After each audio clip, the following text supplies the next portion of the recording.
दोस्तों नमस्कार। मैं एडवोकेट युगेंद्र सिंह एक बार फिर से अपने channel law one should know में आपको इनवाइट करता हूं।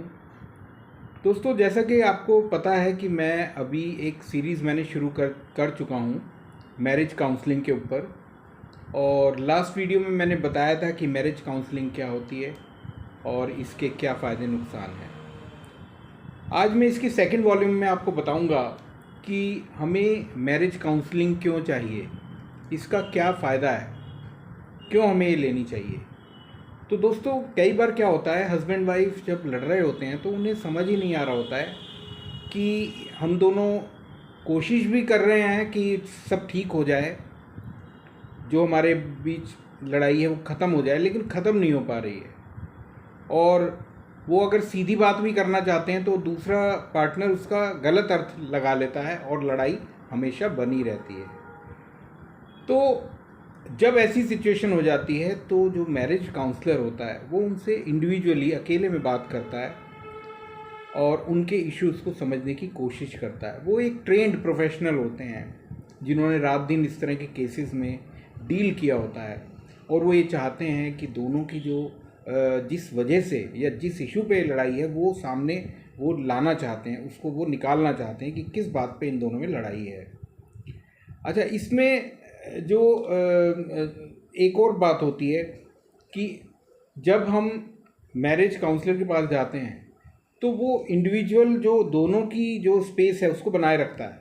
ऐसा नहीं कि वो किसी हस्बैंड को ज़्यादा फेवर कर रहा है या वाइफ को ज़्यादा फेवर कर रहा है। वो दोनों का ध्यान रखता है कि इन दोनों में से किसी को भी हमें ऐसे फील नहीं कराना है कि भाई हम उसके साथ पार्शियलिटी कर रहे हैं। और हमारा जो मेन मकसद होता है ऐसे मैरिज काउंसलिंग में, हम लोग क्या करते हैं कि हमारा ये होता है कि ऑब्जेक्टिव क्या है कि इनको इनके जो इश्यूज़ हैं उनको सुन करके उसमें से हल निकालना और इनको दोबारा से एक करना। तो दोस्तों, इस तरह की जब भी स्थिति आए तो हमेशा मैरिज काउंसलर से आप संपर्क करें।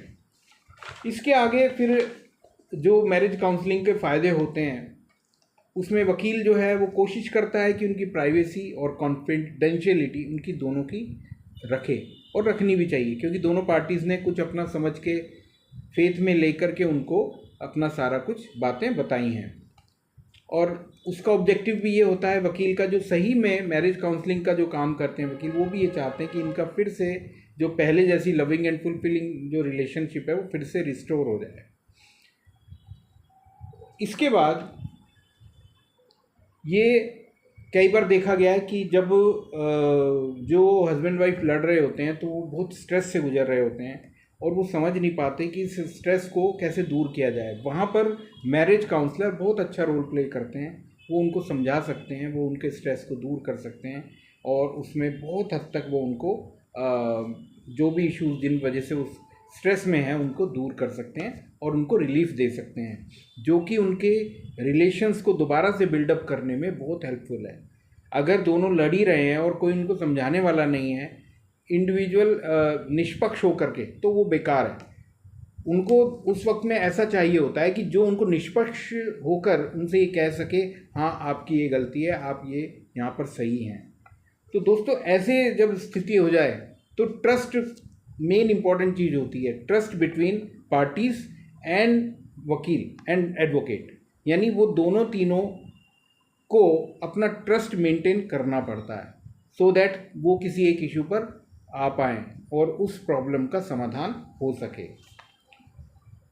इसके अलावा जो मैरिड कपल्स होते हैं वो कई बार क्या करते हैं, वो कोशिश तो करते हैं कि हम अपने वकील से सारी बात करें, लेकिन फिर भी कहीं ना कहीं उन्हें झिझक होती है, वो अपनी सारी बात नहीं बता पाते हैं और उस सफरिंग और पेन से वो खुद गुजर रहे होते हैं। और सारी डिफ़िकल्टीज़ को फेस करते हुए जितना उनको नॉलेज होती है वो उसको कोशिश करते हैं कि खुद सॉल्व करें, लेकिन वो नहीं कर पाते हैं क्योंकि स्थिति ऐसी होती है कि उनको समझने के लिए एक मैरिज काउंसलर की वहाँ पर ज़रूरत पड़ती है।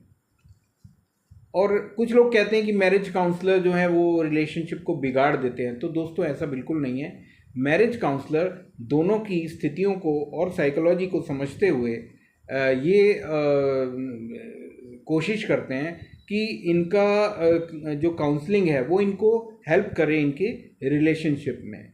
जिससे कि उनमें जो विवाद है वो सॉल्व हो सके।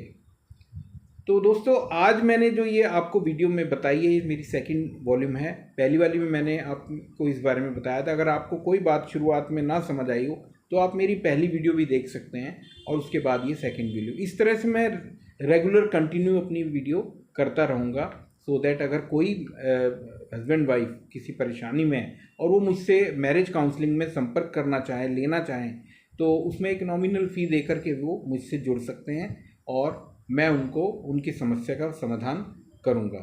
क्योंकि मेरे पास हर तरह के केसेस आते हैं और सबसे ज़्यादा आजकल जो मैं देख रहा हूँ कि सबसे ज़्यादा जो केसेस हो रहे हैं वो हस्बैंड वाइफ के ही हो रहे हैं। आप कोर्टें भरी पड़ी हैं हस्बैंड वाइफ के इश्यूज से, तलाक से, इस तरह के केसेस बहुत हो रहे हैं। तो दोस्तों इसके अलावा एक बात मैं और कहूँगा दोस्तों कि कभी भी आप ये ना सोचें कि अगर आप मैरिज में डाइवोर्स ले लेंगे तो सेकंड वाले जो पार्टनर होगा वो ज़्यादा अच्छा होगा या वो कोई और ही कहीं किसी दूसरे प्लेनेट से आ जाएगा। ऐसा कुछ नहीं होने वाला है। आप पहले कोशिश करें कि पहले पार्टनर से अपनी बात निभाने की, उनको समझने की। अगर वो समझ जाते हैं तो आपकी प्रॉब्लम्स दूर हो जाती हैं। और सपोज़ आपने मेहनत की और उसको नहीं समझ पाए और दूसरी शादी कर ली और सेकंड में भी कोई प्रॉब्लम आ जाती है, तो तब आपके सामने बहुत ही विकट समस्या हो जाती है। कई बार ये भी देखा गया है कि सेकंड जो वाइफ या हस्बैंड से मैरिज जब हुई तो वो पहले वाले से भी ज़्यादा ख़राब था या ख़राब थी। तो ऐसी स्थिति में मैं एक ही बात कहता हूँ, जो जिससे मैरिज हुई है कोशिश करें। अगर आपका 10-15% भी आपको ऐसा लगता है कि हाँ मेरा कुछ, मैं इनको सुधार के ठीक कर सकता हूँ या कर सकती हूँ, तो कोशिश करें उनको समझाने की और ये सोचें कि यही जो मेरे को अभी मिले हैं या जो भी मिली हैं इनके साथ में अपने रिलेशन अच्छे डेवलप करूं, सो दैट आगे कोई प्रॉब्लम ना आए। और इसमें मैरिज काउंसलर की बहुत बड़ी भूमिका होती है। अगर आप मैरिज काउंसलर से बात करते हैं तो वो लीगल के साथ साथ आपको साइकोलॉजिकल और हर तरह की आपको हेल्प करते हैं, जिससे आपको इश्यूज़ को समझने में आसानी होती है और किसी भी निर्णय में आने में मदद मिलती है। क्योंकि लोग परेशान होते हैं उस वक्त में, तो वो उल्टा सीधा ज़्यादा समझते हैं। हर बात जो भी अपोजिट पार्टी कहती है तो उसे गलत वे में इंटरप्रेट करते हैं। तो इसलिए मैं कहता हूँ कि दोस्तों आप मैरिज काउंसलिंग, अगर कोई प्रॉब्लम है, आपके आपसी विवाद है हस्बैंड वाइफ का, तो आप ज़रूर करें। अगर आप हमसे मैरिज काउंसलिंग कराना चाहें तो वो भी हम करते हैं, तो आप हमें बता सकते हैं। ऑनलाइन और ऑफलाइन दोनों तरह से हम मैरिज काउंसलिंग करते हैं। इसके बारे में आप कमेंट सेक्शन में मुझसे संपर्क कर सकते हैं, अपना फ़ोन नंबर मुझे बता सकते हैं और मैं आपसे संपर्क कर लूँगा। Okay, thank you, take care.